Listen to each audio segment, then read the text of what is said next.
Justin there in the 7th inning, obviously, I mean, pitched well to that point, but then they go hit, and then it looked like a little mound visit there, and then he just reached back and he looked like Justin Verlander. Well, he's got a knack for being able to turn it up a notch when the heat is on. So he that's probably in terms of velocity, probably the best velocity we've seen all year in that 1 inning. But prior to that, he pitched outstanding. He just strung a few hits together, scored a run, but he was able to stop the bleeding. How nice was it, obviously, to see? You know what he's capable of doing, and obviously he doesn't need to throw that hard, so he's getting outs early in the game. But when you see it, that he's still got that, the command velocity.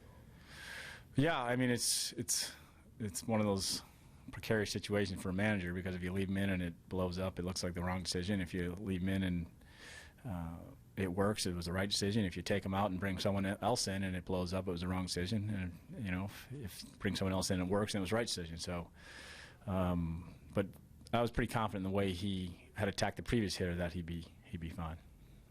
Brad, I don't know how much you actually look at the gun, but have you seen 99 all year? No, I haven't seen 99 since I've been here from Burr. Is Alex still unavailable today? He wasn't unavailable, but I was trying to avoid him. I wanted to give him 3 days in a row, the off day tomorrow. So I didn't tell him he wasn't available. And if I really needed him, I would have used him. But I was trying everything. I was trying to avoid him if at all possible. He's racked up innings, and I just don't want to. You know, a guy has a good year, and all of a sudden, the last week and a half, he's tired, and he has some rough outings, and it ruins a good year. So I'm going to give him rest and pick my spots with him. Is Blaine at that point as well? He's close, yeah. Blaine's also been a starter, though. He's got 4 pitches and crafty. Back to Verlander for a second. Could you see him going up the ladder velocity-wise, but comfortably? I mean, it looked like, you know, it was almost predictable that 97, he kind of had that look in his eyes, 97 was going to go to 98, but it all looked comfortable. Yeah, I mean, I don't think he was overthrowing. I don't think that Ver's going to pitch at 98 for 7 innings. I think he does a good job of pitching, you know, anywhere from 90 to 94, and then when he feels like the game is on the line, he goes 95, 96, and today 98, 99. Yesterday, you flopped Victor and JD again, put him in the batting order. Any particular reason why you chose that this time? I just left it the way it was yesterday. Right, but I mean, why did you make the change? Well, 2 reasons yesterday. Vic had hit Quintana pretty well, and also I thought it might take a little bit of stress off of JD. I think he was putting a lot of pressure on himself, so I wanted to see if we could relieve a little bit of that. Yeah. Yeah, he has. You know, the home run today certainly got us on the board and was big.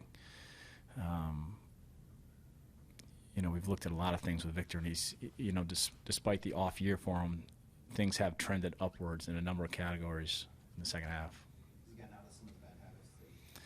Yeah, some. They still creep in once in a while. We talked about it, obviously, throughout the season, but a guy like Rajay Davis, that, you know, what speed can do and how that can impact the game. Another triple today, and what he was able to do in the base pass. And the triple becomes huge because of the infield single, really. Raj's speed is game-changing when he's on the bases or puts the ball in play. So you don't see many triples into the left field corner at any ballpark. So he made it easily, quite frankly, and without him going to third, I don't know that we score right there. About Victor, what's the most encouraging category that has trended upwards? The ball's coming off his bat harder.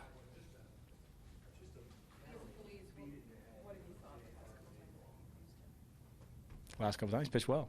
I know he gave up a 1-run lead yesterday, but that's the nature of closing games. 1-1, you know, you have 1 run, you have almost no margin of error.